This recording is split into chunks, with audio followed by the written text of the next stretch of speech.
안녕하세요. 하늘맞이 무속대학입니다. 이 무당들이 이제 당산과 이 상산과 삼산에 대한 이해를 어떻게 할 거냐.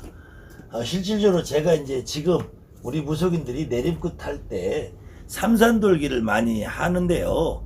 이 과연 삼산돌기라는 것이 언제부터 있었을까? 과거에 교통수단이 이렇게 지금처럼 좋지 않았을 때 더도 말고 50년 전, 100년 전만 우리 민족들의 삶의 모습을 한번 돌아보면은 지금처럼 특히 본향이라는 데가 내가 살고 있는 당산이라는 곳하고 갈라지지 않은 상태에서 내가 그냥 여기서 낳고 죽고 산단 말이에요. 내 부모, 형제가, 할머니, 할아버지가.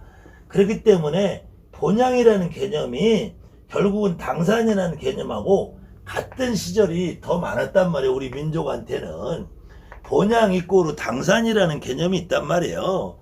그랬는데 이제 이것이 거주 이전의 자유가 개화기와 6.25라는 과정을 통해서 특히 6.25 때 남북이 갈라지면서 북쪽에 있으신 분들이 뭐 부산이나 이쪽까지도 오시고 서울에 살던 분이 부산으로 내려가서 거기서 그냥 정착해서 살고 피난살이 하는 과정에서 이제 지역을 벗어나서 하는 것이 다양해지게 된단 말이에요. 그래서 본향과 당산이 갈라지는 역사적인 사건들이 많이 일어나는데 그 중에서 대표적인 사건이 그 과거에도 있었겠지만 대표적인 사건이 이제 고려에서 조선으로 왕조가 바뀌는 이 시기에 이 대거 개성에서 한양으로 대거 이주를 하게 된단 말이에요. 지금도 서울에서 세종 신도시를 만들으니까 서울 중앙부처에서 일하던 공무원들이 세종이라는 데서 근무지가 바뀌니까 그쪽으로 다 이주를 하게 된단 말이에요. 그래서 세종 신도시가 생기는 것처럼 이 당시에도 한양이라는 데가 완벽히 그냥 아무것도 없는 논밭은 아니었고 일부 도시가 형성되어 분명히 있었는데 개성에서 수도 이 당시 고려시대의 서울을 한양으로 옮기면서 대저구대적으로 한양이 이제 발전하게 된단 말이에요. 그 과정에서 당연히 고려에서 개성으로 넘어오는 이때 한양으로 고려 개성에서 한양으로 넘어오는 이때에 주로 왕족과 귀족들과 관료 중심으로 내려오게 된단 말이에요. 거기에 이제 부수적으로 상인이라든지 부수적인 그 계층들이 다 같이 넘어와서 도시를 형성하게 되는데 세종신도시도 공무원들만 가는 게 아니란 말이에요.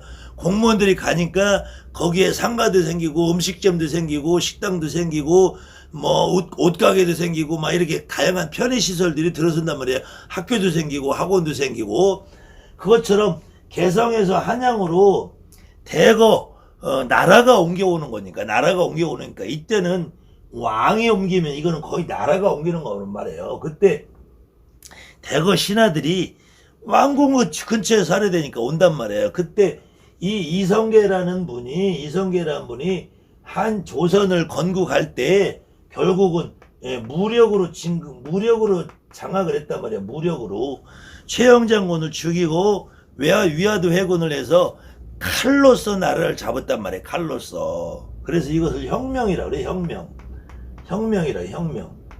이 명을 간다 해서 혁명이라고 그러는데 원래 고향이 개성인 사람들이잖아. 원래 개성에서 고향을 두고 살았단 말이에요.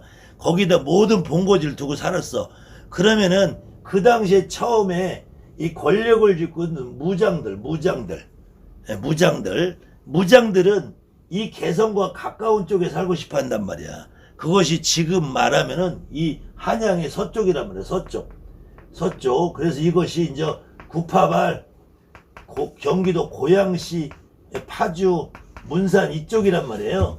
이쪽에서는 무반들이잖아. 칼잡이들이 자리를 잡는단 말이야. 그러다 보니까 당연히 나중에 신진사답을 그래. 고려 조선이 이제 막 안정돼 갈 때 세종쯤 하면 태종 임금부터는 무신들이 필요 없단 말이야. 무신들. 무신들을 키우면은 어떻게 해요? 또 왕한테 반란을 일으킬 수 있단 말이야. 그래서 문관을 숭상하는 정책을 써요. 문관을 숭상하는 정책을 쓰는데 처음에 무신들이 이쪽 서쪽에 자리를 잡으니까 당연히 문관들은 동쪽에 자리 잡는단 말이야. 그래서 조선시대 우리가 양반하는 것을, 양반이라는 의미는 두 가지 반으로 갈라졌다는 거예요. 조선시대 양반이라 그래서 처음에는 문반, 무반 그래요. 문반, 무반. 그러니까 학문을 하고 글씨를 하는 행정 관료들을 문반이라고 하고 전쟁터에서 칼 쓰고 활 쓰고 적장을 죽이고 하는 사람들 무반이라고 해요. 무반. 장군들. 그래서 무반들은 자기들이 힘이 좋고 권력이 좋으니까 이 처음에 한양을 만들어도 한양의 서쪽에 앉는단 말이야. 개성이 가까운, 고향이 가까운 쪽에. 근데 이 무반들하고 문관들은 근본적으로 잘 어울리기가 어려우니까 글 읽는 사람들은 아, 저 칼잡이 무식한 놈들 난 저 새끼들하고 어울리기 싫어. 우리는 저쪽 멀리 가서 살자. 그러니까 이 동쪽으로 가서 자리 잡는단 말이에요. 그것이 지금 이제 왕십리라든지 답시민이라든지 이쪽으로 가셔야 된다. 동대문에. 그래서 이 문반을 처음에는 동반이라고 해요. 동반. 동쪽에 있다 그래서 무반을 서반이라고 그래요. 그래서 조선시대에 사색당파 그런 말 들어보셨죠? 그래서 사색당파라는 건 이제 처음에 동반은 문반이고 서반은 무반인데 이 동반이 또 같은 동쪽에서도 남쪽에 있던 사람들하고 북쪽에 있던 사람들 갈라지는 거야. 그래서 남인 북인 그래. 남인 북인. 여러분들 사극 보면은 남인 북인 이러잖아요. 그 다음에 서반은 원래 처음부터 권력을 잡고 있던 늙은 세대가 있고 새로 이제 무장으로 들어온 세대가 있어. 그래서 늙은 세대, 젊은 세대라서 이 서반은 노론소론 그래. 노론소론. 이것이 이제 동반, 서반, 노론소론, 남인, 북인 이렇게 하는 것이 결국에는 첫 시작은 조선 왕조가 개국하면서 개성에서 서울로 한양으로 도읍으로 옮기면서 칼제비들은 서쪽에도 주로 자리를 잡고 살아서 서반이라고 하고 무반은 그 다음에 문관들은 동쪽에다 자리를 잡고 살아서 이 동인이라고 하고 서인이라고 그러는 거예요. 그랬을 때 이 동초로 나눠져서 살았지만 처음에 개성에서 한양으로 이주를 해 왔을 때 무속인들은 한번 처음에 습관을 들이면 잘 못 고치는 게 있어요. 이 개성에 있을 때는 개성에 있는 무당들은 개성의 당산, 개성의 본향산을 뭘로 쳤을까요? 덕물산으로 쳤단 말이에요. 당연히 덕물산. 개성에는 송악산도 있고 다른 산들이 자그마한 산이 있는데 개성의 덕물산을 주산으로 치는 이유는 개성에 있는 무당들이 이 개성의 덕물산에 산신을 아주 위하는 마음으로 산단 말이야. 그랬는데 이 개성에 언제부터 최영장군이 거기다 모셔졌을까요? 개성의 최영장군이 고려시대에 모셨을까요? 조선시대에 모셨을까요? 최영장군을 언제 모셨을까? 고려시대에 모셨겠어? 조선시대에 모셨겠어? 최영장군이 언제 살고 언제 죽었는데 고려시대가 망하면서 이성계한테 죽임을 당하는 게 최영장군이란 말이에요. 그러면 고려시대까지는 최영장군이 살아있었단 말이야. 그리고 고려말 이전에는 최영장군이 태어나지도 않았고, 그러면은 최영장군은 분명히 조선이라는 것을 만들면서 최영장군을 죽여요. 그랬는데 최영장군을 죽이자마자 최영장군을 거기다 사당을 쳐서 만들었겠어요?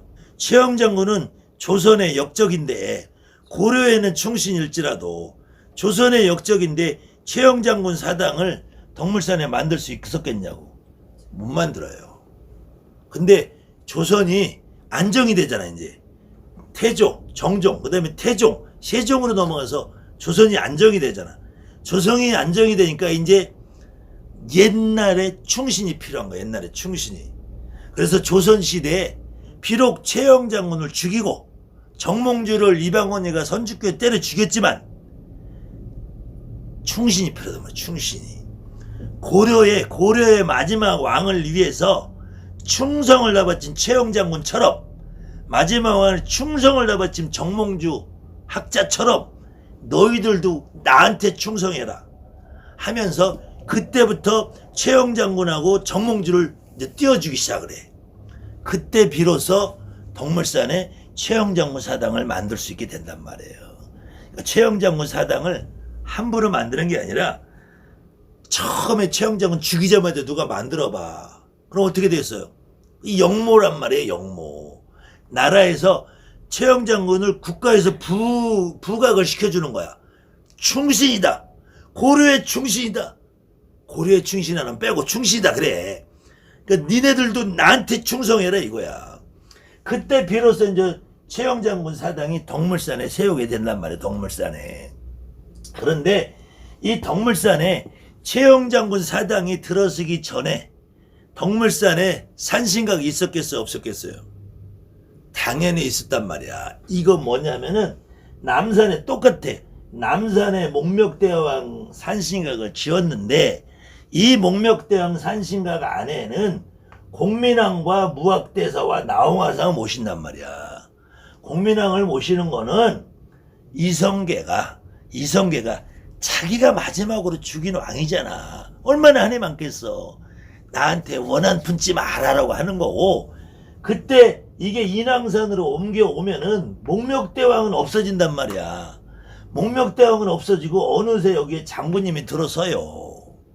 그래서 지금 이북굿이나 경상도굿이나 전라도굿이나 식긴굿이나 하시는 분들은 잘 모르는데, 특히 한양굿을 하시는 분들은 최영 장군님한테 가서 인사드리고 물고받고 도장받고 와서 무당이 돼야 된다고 하는 설이 생기기 시작해요. 그 문화는 개성에 살던 사람들이 한양으로 옮겨왔지만 이때 한양에서 개성으로 그 당시 인사를 하고 와서 구슬했단 말이야. 그 당시에는. 왜? 그것이 할머니가 하던 습성이니까. 무당은 당연히 개성 덕물산에 가서 인사드리고 와서 구슬해야지 된다는 습성이 있으니까. 그것이 그 당시의 문화는 개성에 있는 당산이란 말이야. 당산. 근데 당산인데 이 일에 이사 오니까 그때는 개성이 뭐가 돼요? 본양산이 되지. 본양산이.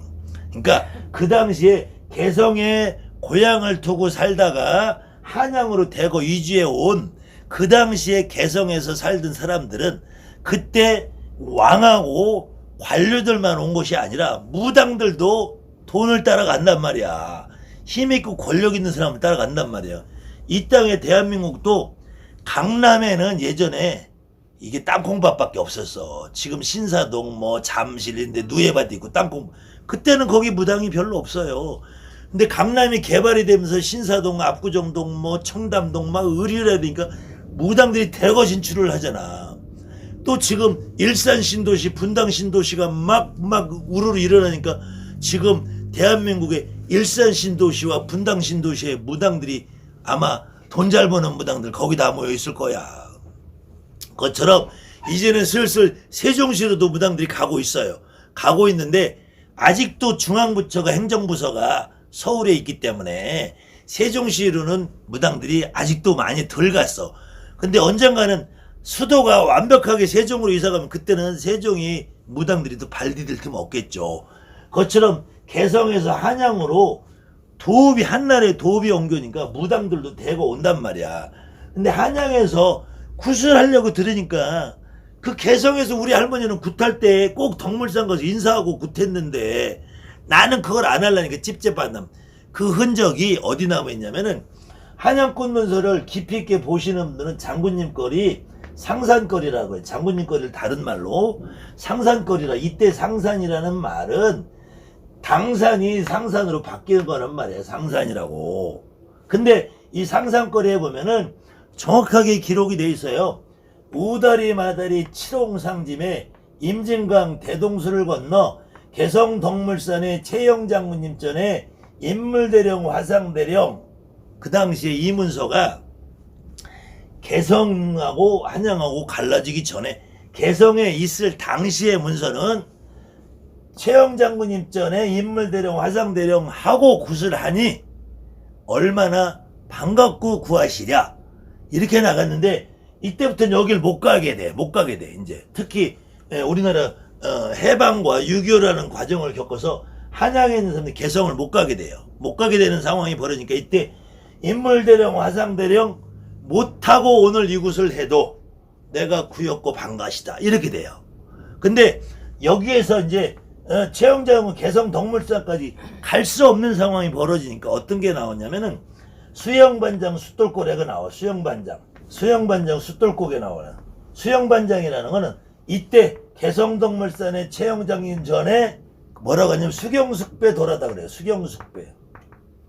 수경숙배라는 깊이 내가 가서 큰 절을 하고 온다는 거야. 최영 장군님 전에. 근데 개성덕물산을 가면은 과연 최영 장군님 전에 가는 것일까요? 아니란 말이에요. 과거에는 최영 장군님이 살아있을 당시에 그럼 최영 장군한테 갔겠어요? 아니죠. 그럼 최영 장군님이 태어나기 전에 그럼 누구한테 갔겠어요? 개성덕물산의 산신한테 인사를 하러 갔을 거란 말이야. 그렇기 때문에 그래서 이 문서에도 장군님 거리에서도 선덕물 마누라 후덕물 마누라란 말이 나와. 이 선덕물 마누라는 덕물산의 원래 덕물산의 산신 할아버지를 말씀하시는 거고 후덕물 마누라라는 거는 뒤에 개성 덕물산에 사당을 지어서 모셔놓은 최영 장군님을 말씀하는 거예요. 그래서 간혹 한양굿을 하시는 분들도 이 장군님 거리를 최영 장군 거리라고 잘못 이해하시는 분이 있는데 최영 장군 거리가 아니라 그냥 장군님 거리인 거야. 장군님 거리 이전에 원래는 상산거리예요. 상산거리. 그러니까 상산거리와 최영 장군이 나중에 합해서 상산장군거리라고 상산거리와 장군거리가 합쳐져서 상산거리 장군거리 하는 것이고 제가 가지고 있는 기록에 의하면 조선 말 구한말까지도 개성덕물산에는 우리가 왕래가 됐단 말이에요. 그때에는 개성덕물산의 구슬하는 모습을 채록해놓은 문서가 저한테 있어요. 있는데 그때는 산거리하고 장군거리가 구분이 없었어. 이것이 한거리 통합거리야. 통합거리. 산거리하고 상산거리라고 나눠진 거리가 아니란 말이야. 지금은 나눠져 있어요. 그래서 산거리는 본향거리라는 의미가 강하고 지금 상산거리는 장군님거리라는 의미가 강한데 그전에는 개성에 사는 사람들이 개성굿을 하면서 자기가 살고 있는 당산이 본향산이고 본향산이 상산이고 상산이 당산인데 뭘 구별을 해. 그 이후에 최영 장군님이 돌아가시면서 거기다 최영 장군님의 사당을 모셔놓고 거기서 최영 장군님에 대한 전설이 막 나오기 시작해요. 제가 간혹 예를 들면 오주연문 장전상고 해보면은 최영 장군님 사당에는 해마다 처녀를 곡물로 바치는 거야. 처녀. 진짜 살아있는 처녀를 거기다가 최영 장군님 그 사당에서 하룻밤 재워요. 근데 그 처녀가 뭐 귀신하고 뭐 하고 나오는지 모르겠는데 그래서 재운단 말이에요. 그것이 옛날 고문서 기록에 많이 나와요. 그러면 그 처녀 아가씨는 최영 장군님한테 시집을 갔는데 시집을 갈 수 있을까요? 못 가요. 안 가고 평생 홀로 수절하고 사는 거야. 모르지 뭐 또 담장 넘어서 누구 불러들인 건 내가 책임을 못 지지 뭐. 그것까지 나도 모르지. 근데 아무튼 이렇게 지금 한양굿 하시는 분들은 간혹 이 남산에 있는 목멱산 산신각의 인왕산으로 옮겨오는 과정과 6.25라는 과정을 겪으면서 6.25의 개성덕물산의 최영 장군 사당에 있던 최영 장군님의 영정, 우리가 말하는 화분을 모셔서 개성 인왕산에다 모셨다 이런 설이 있어요. 근데 제가 보기엔 이거는 조금 뻥인 것 같아. 뻥인 것 같아. 왜 그러냐면은 거기에는 그림이 이렇게 많이 그려져 있잖아요. 이 화분이 여러분들 계속 이제 인왕산 국사당에 가보신 분들은 평화가 양쪽 벽면 3면을 둘러쳐서 쭉 있단 말이에요. 근데 여기에 그려진 그림이 필체가 다 한 사람 필체 같아요. 우리가 그림을 보면은 이 사람이 이 사람이 그린 그림이지 이 사람이 그린 그림이 좀 차이가 나. 근데 거의 장군님 형상으로 나와 있는 것하고 다른 형상으로 나와 있는 그림이 비슷해요. 그래서 이 개성 덕물산에 최영 장군님을 여기다 모셔놨다 하는 거는 또 막말로 그림 하나 갖다 놓은 거 최영 장군이 글리 오냐고. 그 다음에 남산은 남산이고 인왕산은 인왕산이 최영 장군하고 뭔 상관이 있어. 근데 그러면 인왕산에 뭐 장군님한테 물고 받으러 갔냐고. 인왕산은 선바위가 써서 우리가 말하는 소산인데 중 같은 산이고 스님 같은 산인데 인왕산은 장군이라고 부르기가 어려워. 그래서 어지린자 쓰는 거 어지린자. 왕자도 인왕이라고 쓰는 거야. 인왕이라고. 이게 원래는 일로왕이라 그래서 일로왕이라 해서 저승으로 인도하는 산이란 말이야. 이게 한양 성내에서는. 근데 여기는 장군님 산이라고 하는 게 어렵고 남산도 남산도 목명 대왕이니까 그렇다고 남산도 가보면 야트막한 산에 우리는 장군 같은 기운이 잘 안 느끼지더라고. 선비 같은 느낌이지. 오히려 저 앞에 보는 관악산은 가면 장군님 같은 느낌이 들어요. 근데 어쨌든 그거는 개인적인 차가 있을 수 있지만 그래서 지금 한동안 저도 역시 옛날 선생님들이 그렇게 했기 때문에 인왕산에 내림굿을 시키면 데리고 가서 인사하던 적이 있었어요. 근데 그것이 큰 의미가 없더라고 제가 해보니까. 그리고 그것은 또 마찬가지로 지금 인왕산에 물고 받으러 가시는 분들은 한양성내 서울에 있는 사람들에 한해서 그 다음에 서울이 뿌리를 받고 살던 본향인 경우에 한해서 내가 경상도에 살든지 경상도에 살다가 서울로 올라왔든지 내가 전라도에 살다가 서울로 어디다 올랐더냐 하면 차라리 전라도 지리산을 가고 경상도 태백산을 가고 일월산을 가는 것이 합리적이지 인왕산 가서 하는 것은 무의미하다. 저도 지금은 인천에 살기 때문에 차라리 그 어떤 그 당사자의 본향산을 한 군데 데려가든지 아니면은 저는 본향도 잘 안 가요. 그 친구하고 맞다고 생각되는 산이 그때 일월산이나 태백산이나 국사당을 가는데 아무튼 요런 부분들을 제가 이런 강의를 몇 편을 해놨는데도 불구하고 핵심은 개성에서 구슬하던 무당들이 한양으로 옮겨오면서 개성을 본향이라고 지칭하고 살다 있는 사람들이 본향맞이 본향의 인사드리러 가는 것을 당산맞이 본향맞이 상산맞이 하다가 이것이 삼산으로 발음이 바뀐 거다. 발음이. 그때 우리가 6.25라는 과정과 근대화라는 과정을 겪으면서 대거 지방에서 사시던 분들이 옛말에 자식은 낳으면은 서울로 보내고 말은 낳으면 제주도로 보냈다고 대부분의 지방에 사는 부모들이 자식을 낳아서 서울로 보내고자 하는 욕망이 생겨요. 그래서 우리 자식이 큰 도시에 가서 큰 인물이 돼서 잘 살기를 바라는 마음이 생긴단 말이야. 그러니까 주로 고향을 다 등지고 대도시로 나온단 말이야. 충청도든 전라도든 경상도든 시골 소읍에서 살다가 광주로 대구로 부산으로 목포로 대전으로 강릉으로 이렇게 대도시로 옮겨오면서 거기서도 또 양이 부족하니까 서울로 경기도로 수원으로 그래서 또 부족하니까 이번에는 분당으로 아파트 값이 일산으로 나니까 일산에서 더 올라가니까 지금은 평택으로 동탄으로 막 이렇게 이주를 한단 말이에요. 그 이주하는 과정에서 그러면 내가 예전에 그래도 DNA 속에 우리가 굿을 하면은 그래도 옛 어른들 우리 선조들 나의 부모의 이런 분들이 살던 그 땅에 가서 내가 가서 인사 한번 드려오는 거는 예의가 아니겠느냐 이런 생각일 뿐이지 그것도 그 당시에는 집성촌을 이루면서 그 옛날에 엄마 아버지 할머니 할아버지가 살던 그 뒷산에 가면은 뭐가 있어요?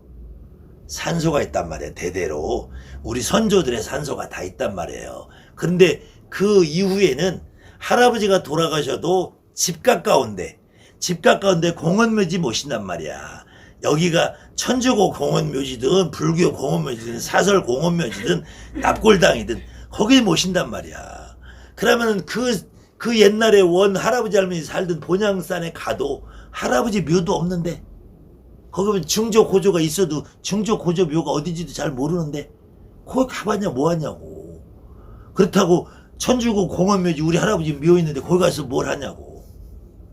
그러니까 그것이 별 의미 없는 짓이 돼버렸다. 이 최영 장군을 만난다고 그럼 최영 장군 만나려면은 개성 동물사랑 가야지.